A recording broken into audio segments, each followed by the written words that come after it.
Welcome back to the Crochet Chronicles, my friends at yarnspirations.com. Today is the Suzette or the grit stitch. It is the same stitch but known by two different names. So there's two different videos, the grit stitch and the Suzette. They are both technically the same video because people won't realize it's the same stitch.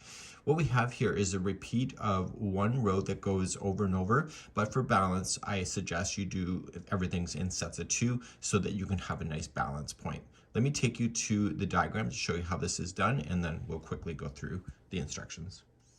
So here's a crochet diagram that's available for you. It's in multiples of two, so no matter what you do, keep it always as an even number, and this thing will always work out. For balance, I always like to do a single crochet across the chain, and then I start the stitch work. So number 2, 3, 4 are all the same stitch work. It's just going back and forth.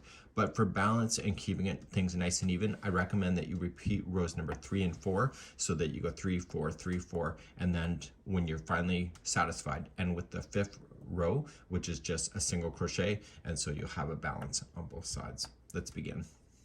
So chain in even numbers. So 2, 4, 6, 8. Who do you appreciate? So 1, 2, and 1, 2, 1, 2, 1, 2, and 1, 2. Go to the length that you want to go. So if you want to measure something like a blanket, just lay the chain down on something that you want to match, and you're going to go from there. Let's begin row number 1. Row number 1, you're going to go second chain from the hook, so 1 and 2. And I always like getting the back hump of the chain. If you don't like it, then don't do it, just do the regular. But once you get the back hump, the whole chain stays turned upside down, and I'm less likely to lose count. So I'm just going to single crochet myself all the way across, back. So please do that and put me on hold, and we'll begin row number 2 in a moment. Once you're at the end of the row, you turn your work, and let's begin number 2 and beyond. As I mentioned, every row is going to be the same going forward, and I'm going to show you a cheating technique when you decide that you're finished, just in case you're not paying attention to the rows. So what you can do to start always is chain 1, and in the first one here, you're going to single crochet and double crochet into the exact same stitch. Just like that. Always skip one and then go to the next one and do the same thing. So single crochet and then double crochet. This compounds the stitches to make it a little more dense, as you saw in the sample. So skip one, so single crochet and double. So please do this all the way across, and you can put me on hold now and do that, and I'll be finishing the end of the row in just a second. So just put me on pause and get to the end of the row. For those that are ready, when you get to the end of the row, you're just doing the same configuration over and over, and you're going to have 2 stitches left. So 1 and 2. So in the last stitch only, just put in a single crochet. So there's no double crochet in that one at all. And that was row number 2. So we'll flip our work and let's do row number 3. Let's do row number 3, and this is the same as row number 2. So always chain 1, and in the first one, you're going to put in a single crochet and a double. Skip 1, and see this one? This is the single crochet, so it always looks smaller than the other one. So that is a good indication that you're in the right stitch. So you're going to single crochet and double into that one. So just skipping one does that as well. But if you can see the visual cues, it's a little bit easier for you as well.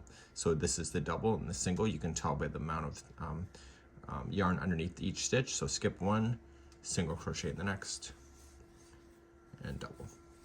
And you're going to do this all the way across. So skip one and put me on pause and go all the way across, and maybe at the end of the row in just a moment.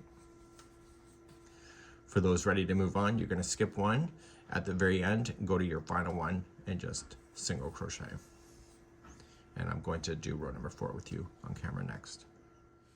So I'm going to just show you one more row. So you're always going to chain 1, single crochet into the first, and double. Skip 1, and you can see the height differences as well. And so you'll single and then double. You'll do this all the way across.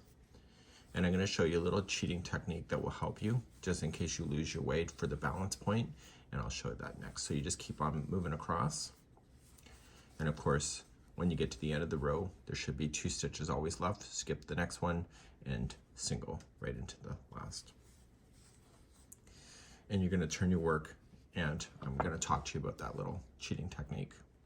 So you're just going to go back and forth using the same stitch work I just showed you. It's just a repeat of one row.